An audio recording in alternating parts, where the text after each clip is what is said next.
The written responses presented by the United States and NATO to Russia's security demands fail to address Moscow's main concerns over the eastward expansion of the military alliance, Russia's foreign minister said Thursday, as fears of a possible invasion of Ukraine remain high. There is no positive reaction on the main issue in this document, Sergei Lavrov told journalists in Moscow. The main issue is our clear position on the inadmissibility of further expansion of NATO to the east and the deployment of strike weapons that could threaten the territory of the Russian Federation. Tensions between Moscow and Kiev are at their highest in years, with a large Russian troop buildup near the shared borders of the two former Soviet republics.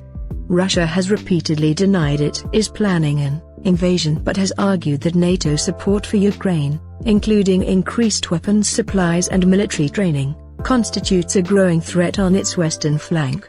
Lavrov explained the US and NATO had previously agreed within the context of the Organization for Security and Cooperation in Europe, OSCE, not to expand at the expense of Russia's safety.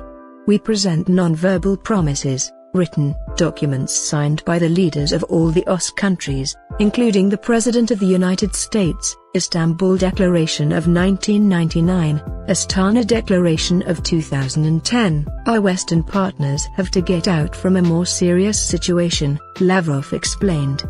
This principle is clearly stated. It has two main interrelated approaches.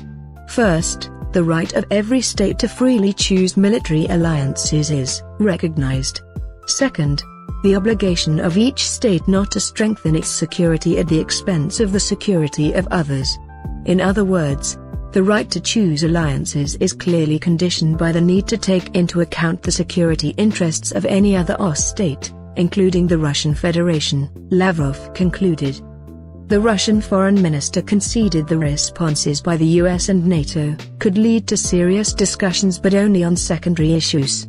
There is a reaction that allows us to count on the beginning of a serious conversation, but on secondary topics, he said.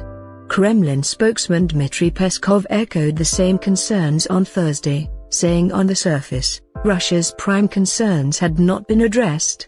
He however refused to give an official definitive answer to their responses presented by the US and NATO.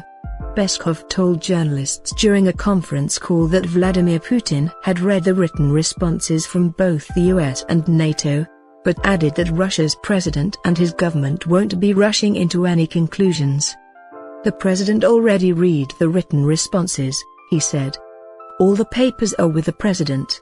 It will take some time to analyze them. We will not rush to any conclusions.